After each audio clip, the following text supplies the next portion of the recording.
Então, Uhum. essas vulnerabilidades que o Domo de Ferro acaba tendo, né?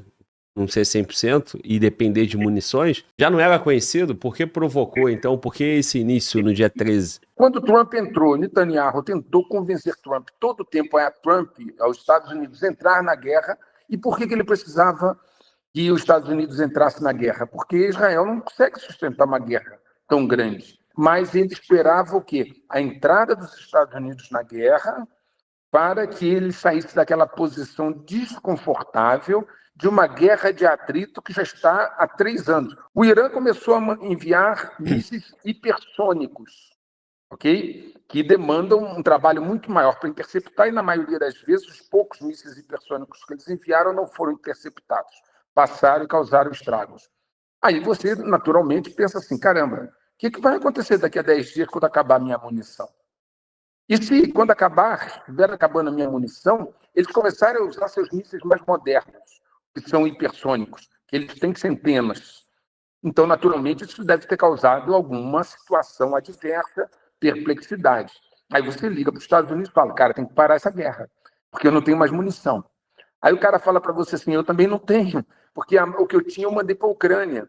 Eu tenho pouquíssima munição. Esse é um assunto que eu tratei extensivamente no Checkmate Global durante vários vídeos dizendo que os Estados Unidos, inclusive mostrando declarações lá do secretário do Exército, do alto comando do Exército, etc., que eles estavam tendo dificuldade de repor as armas que tinham enviado para a Ucrânia, porque precisa de terras raras para fabricar armas. E as terras raras vêm da China. E a China já tinha começado a bloquear o envio de terras raras para os Estados Unidos, como está bloqueando até agora. Sem terras raras, e os Estados Unidos depende da China para ter terras raras, sem terras raras não há como fazer as munições. Então, tanto o estoque europeu, quanto de Israel, quanto dos Estados Unidos, está num ponto crítico. Lá no Checkmate Global, eu fiz vários vídeos com autoridades europeias e dos Estados Unidos falando isso. Não fui eu quem falei, foram eles. Aliás, os meus vídeos que você já conhece, eu sempre cito a autoridade que está falando, falo entre aspas para ser fiel ao que ela está dizendo, a fim de que não seja uma interpretação minha, mas fielmente o que a pessoa disse. Ora, vamos lá, Glauber, se coloque no lugar de alguém que está em Israel, então, no alto comando ali. Nós temos 10 dias de munição. Se o Irã intensificar, talvez menos de 10. Né? Os mísseis melhores deles ainda não foram destruídos, eles ainda vão enviar. Aí você vira para os Estados Unidos e fala, tem que parar a guerra, porque eu não tenho mais munição. Aí os Estados Unidos falam, eu também não tenho muito para te dar, porque o que eu tinha eu já mandei para a Ucrânia. Nós temos que dar um jeito nisso aí de parar esse negócio. Aí você começa a ver a mudança de posição do Trump em relação a esses dois fatores. Ausência, diminuição drástica da munição e possível publicação de informações classificadas roubadas por Teherã, roubadas de Israel por Teherã. Aí o cara fala, cara, isso aí não vai dar certo, nós vamos ter que parar isso. E aí talvez isso explique essa situação. Olha, eu vou te atacar, tira tudo de lá, eu vou dizer que destruir, né? Mas não vai ter radiação, ninguém vai morrer, porque a radiação não vai matar ninguém. É o primeiro ataque a instalações nucleares que dito foram destruídas e não tem radiação, não tem nada. E outra coisa que você percebeu, e eu comento no 51, que são impossíveis de serem comprovadas. Por quê? Porque são instalações subterrâneas. Quem foi que foi lá e fotografou a destruição? Qual é a evidência de destruição que você tem? Ah, ali onde a bomba bateu. Tá, ali tem um buraco, tem uma destruição ali. Mas lá embaixo onde está a instalação, quem foi que comprovou a destruição? Ninguém. Então nós estamos num momento de narrativas. Né? E dentro desse quadro que eu estou te dando, isso parece estar indo mais para um cenário mais ou menos combinado do que efetivamente aquilo que está sendo divulgado. Ô, professor, mas essa questão de não ter munição e talvez isso provocaria um recuo e esse teatrinho, mas isso já não era sabido antes? Assim, da mesma forma que não tem como não perceber a movimentação, os satélites, o monitoramento, o serviço de inteligência tinha total condições de pegar isso. Conhecer o inimigo também não é obrigatório, eles também não sabiam a capacidade de mísseis hipersônico, inclusive, do Irã, e o domo de ferro, as limitações que tem, porque uma coisa é a propaganda, né? Mas você pode fazer propaganda, mas você sabe o produto que tu tem, de fato. Então, essas vulnerabilidades que o domo de ferro acaba tendo, né? Não ser 100% e depender de munições, já não era conhecido? Por que provocou, então? Por que esse início no dia 13? Pois é, aí tem um cenário anterior. Nós vamos ter que dar alguns passos atrás para compreender isso aí, ok? Como eu já mostrei lá nos vídeos 142, 143, até os 148, Israel não se preparou para uma guerra de longo prazo. Israel nunca foi. Israel é um país pequeno, com 9 milhões de habitantes, uma economia pequena, para sustentar uma guerra de 3 anos. É complexo. Sem a ajuda econômica dos Estados Unidos, não poderia fazê-lo, muito menos sem a entrega de armas feitas pelos Estados Unidos. Israel está num conflito há 3 anos, seja contra o Hamas, seja contra o Hezbollah, seja contra os Houthis do Iêmen, que mandam mísseis que vêm do Iêmen, um país pobre, atravessar o domo de ferro, né? Chegando até impactar o aeroporto Ben Gurion. Bom, quando esse desgaste avança, você com 3 anos de desgaste numa guerra, você precisa dar a ela um sentido e dar a ela uma finalização. Então, desde o início, lá atrás, Netanyahu tenta convencer Trump, porque tentou convencer o Biden, Biden não quis. Biden não, né? Alguém que estava mandando lá, porque o Biden já estava com problema cognitivo faz muitos anos. Mas o pessoal do Partido Democrata não quis tomar o lado do Netanyahu, até porque eles são de esquerda, são avessos ao Netanyahu. Quando Trump entrou, Netanyahu tentou convencer Trump todo o tempo aos Estados Unidos entrar na guerra. E por que ele precisava que os Estados Unidos entrassem na guerra? Porque Israel não consegue sustentar uma guerra tão grande, né? E Trump ficou indeciso, resistindo, precisava de um fato novo, precisava de alguma coisa provocativa, porque só aquilo ali não era suficiente.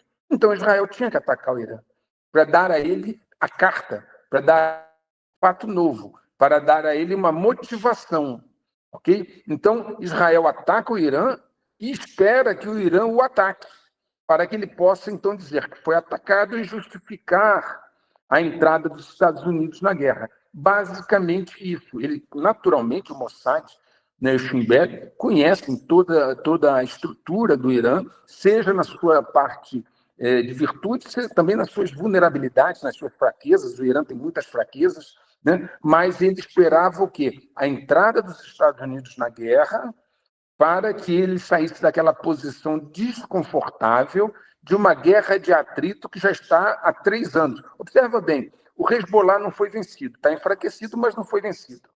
O Hamas está enfraquecido, mas não foi vencido. Tem hoje 14 mil militantes, mais até do que tinha antes. Os Houthis continuam lá, mandando mísseis em tudo quanto é navio que vem. Então, até o momento, depois de 3 anos, o fato, a verdade que está aí, é que nenhum dos antagonistas de Israel, seja Hezbollah, Hamas, Houthis, foram definitivamente derrotados, incapacitados de agir, incapacitados de atacar Israel.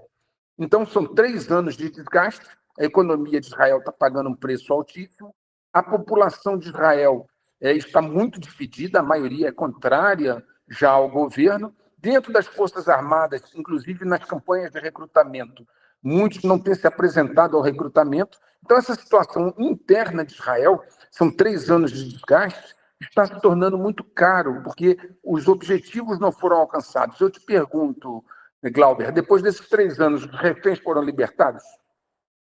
Não, O Hamas foi vencido? também não. Está lá nos túneis dele, lá, e etc. O Hezbollah foi vencido? Não, está enfraquecido.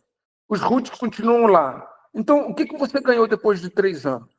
Depois de 3 anos, você teve um desgaste colossal, um país, Israel, dividido, inclusive, com a demissão do chefe do Shin Bet antes desse, né? A sociedade extremamente fragmentada, dividida. Os israelenses nunca tinham sido bombardeados dentro do seu país. Isso causou uma comoção, um sentido de vulnerabilidade que eles nunca tinham experimentado, mísseis caindo em Israel, isso nunca tinha acontecido, e o preço estava ficando muito alto, e os objetivos não foram atingidos. Eles esperavam que os Estados Unidos, entrando, decidisse o problema, resolvesse, mas não é isso que se viu. Ô, professor, quando tu fala 3 anos, você está considerando o início ali de 7 de outubro do Hamas, né? Uhum. E anterior já estava tendo atritos. Na verdade, pode falar disso. Não, por favor, explica melhor. Porque, assim, nós estamos considerando outubro, né? Aquele 7 de outubro. Isso. Mas, na verdade, as guerras de quinta geração, Glauber, não se dão propriamente quando as botas vão para o terreno. Tem todo um trabalho de desgaste antes, de operações psicológicas, operações cibernéticas. Na verdade, todo esse desgaste que Israel vem vivendo já vem de muito tempo. E volto a dizer, a grande questão, Glauber, que é meio difícil de equacionar, é como 9 milhões de pessoas vão vencer 1 bilhão e pouco. Porque são 1 bilhão e pouco de árabes, 1 bilhão. E Israel são 9 milhões. Ainda que tenha todo o apoio dos Estados Unidos, tem o apoio da Europa, é muito complicado. E existe uma equação para ser resolvida. Os árabes, os muçulmanos, e eu ouvi isso agora, estava lendo uma matéria de analistas, também da Rússia, da China e de vários lugares, dizendo o seguinte: eles viveram uma experiências que não os levam naturalmente a serem sinceros na mesa de negociação. O que eu estou dizendo com isso? Por exemplo, Bush disse que Saddam Hussein tinha armas de destruição em massa, lembra? O Iraque foi atacado, né, bombardeado, o país foi destruído, Saddam Hussein foi enforcado, né, pelo menos é o que se diz, e cadê as armas de destruição em massa? Então, ele abdicou, não desenvolveu armas de dissuasão, não desenvolveu armas de destruição realmente, acabou morto e seu país destruído. Roteiro similar na Líbia. Muammar Gaddafi abre mão de desenvolver armas, faz um acordo dizendo que não vai desenvolver armas, seu país é bombardeado, destruído e ele morto. Okay? Aí você vai para a Síria, o Assad só não morreu porque a Rússia levou ele para lá, senão ele também estava morto. Aí os caras começam a olhar e pensar assim, caramba, vale a pena fazer acordo? E quem fez ou morreu ou está exilado. Então, qual é a preocupação? Por isso que lá no 151, eu falo assim, ataque dos Estados Unidos ao Irã, início do caos. Por quê? Obviamente, o Irã agora vai buscar arma nuclear. Não há dúvida que agora ele entendeu que não há acordo nenhum que vá protegê-lo. Porque o ser humano, na verdade, Glauber, só respeita a força. Essa que é a pura verdade. Você acha que a Rússia, se não tivesse armas nucleares, estava aí em pé? De jeito nenhum. Por que não atacaram a Rússia e destruíram ela, bombardearam, como fizeram com a Sérvia, Iugoslávia, Líbia e Iraque? Porque ela tem armas nucleares. Né? Aí falam assim, bom, o Irã não pode sair do Tratado de Não Proliferação de Armas Nucleares, né? Porque isso seria muito ruim e tal, e qualquer país que fizer isso tem que ser punido. Ora, Israel não faz parte do Tratado de Não Proliferação de Armas Nucleares e ninguém reclama disso. A Coreia do Norte também não, etc. Então, quando você tem armas nucleares, você é respeitado. Quando você tem dissuasão, você vai ser respeitado. Pode não haver concordância com você, pode não haver nem comércio com você, como é o caso da Coreia do Norte, mas você vai ser respeitado. Ok? Agora, se você não tem, eu estou falando para você o raciocínio que hoje está sendo discutido no Oriente. Se você não tem, não há acordo que possa te proteger. Saddam Hussein pagou com a vida, Gaddafi pagou com a vida e Assad quase pagou com a vida. Não existe, você vai ser obliterado, você vai ser destruído. Né? E, naturalmente, o Paquistão tem olhado para essa situação dizendo assim, eu sou o próximo. Fizeram no Iraque, fizeram na Síria, fizeram na Líbia, vão fazer no Irã e depois eu sou o próximo.